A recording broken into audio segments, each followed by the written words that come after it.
Hello everyone, welcome back to my YouTube channel. कैसे हैं आप सभी लोग? स्वागत है आपका हमारे यूट्यूब चैनल के एक नए वीडियो पर। सपना अपने मायके आ चुकी है, ये बात तो सभी को पता है। और सपना एक दिन गई हुई थी शॉपिंग करने के लिए अपने नए घर का। उन्होंने इसका भी ब्लॉग अपने यूट्यूब चैनल पर अपलोड किया था और ये बात बोली थी कि अब मैं अपने नए घर में आ गई हूँ और अब मैंने ससुराल छोड़ दिया है। सपना अपने ससुराल छोड़कर इसलिए आई क्योंकि वहां पर लोग उन्हें बहुत ज्यादा परेशान कर रहे थे।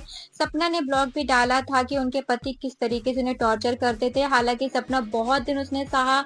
एक औरत तब तक सहती है जब तक उसकी सहने की क्षमता होती है, लेकिन सपना सहते सहते थक चुकी थी क्योंकि उसे सहते हुए इतने दिन हो गए थे, इतनी उम्र हो गई थी। 18 साल में उसकी शादी हो गई थी और इतने साल में उसने ये सब देख लिया था कि उसकी हिम्मत टूट चुकी थी। सास ससुर उसे इतना ज्यादा परेशान कर रहे थे, इस वजह से सपना हार कर अपने मायके आ गई थी। हाल ही में सपना ग्वालियर में है और ग्वालियर में मिलने लखनीत लोग गए हुए थे। लखनीत लखन और नीतू गए हुए थे, लेकिन अब कुछ लोग इतना घटिया इल्जाम लगा रहे हैं। लोग सोचते हैं कि आजकल अगर सगा भाई है तो ही है, वरना आजकल लोग गलत वर्ड बोलने में, लांछन लगाने में बिल्कुल भी समय नहीं लगाते।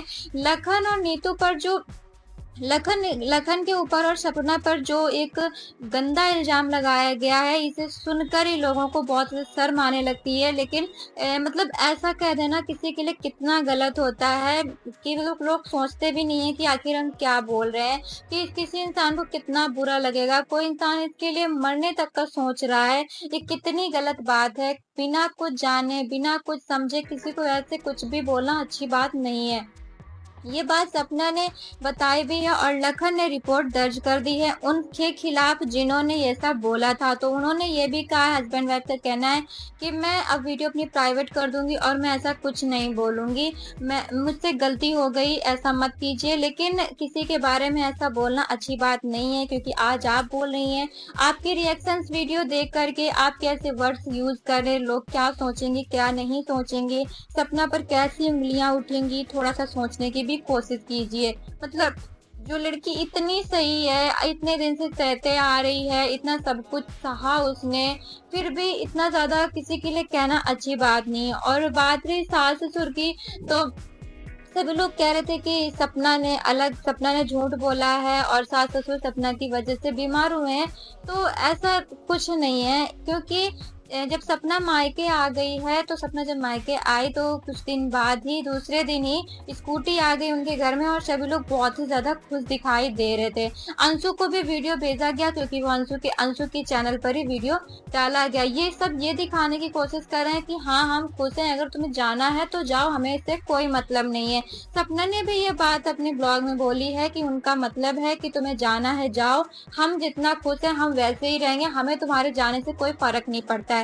और इसका साफ मतलब ये था क्योंकि सपना की सास को कभी भी लड़की नहीं चाहिए थी, उन्हें सिर्फ पोता चाहिए था, उन्हें पोती नहीं चाहिए थे। वो पोतियों को हमेशा ही नमूना कहती रहती थी और सपना को हमेशा कहती रहती थी कि तुम एक चिराग मुझे न दे सकी, एक मुझे वंश न दे सकी, तो क्या मतलब है। तो भाई देखिए, लड़का हो या लड़की, आजकल तो किसी के लिए भी ऐसा नहीं कहा जा सकता, क्योंकि ये तो सब भगवान की देन है।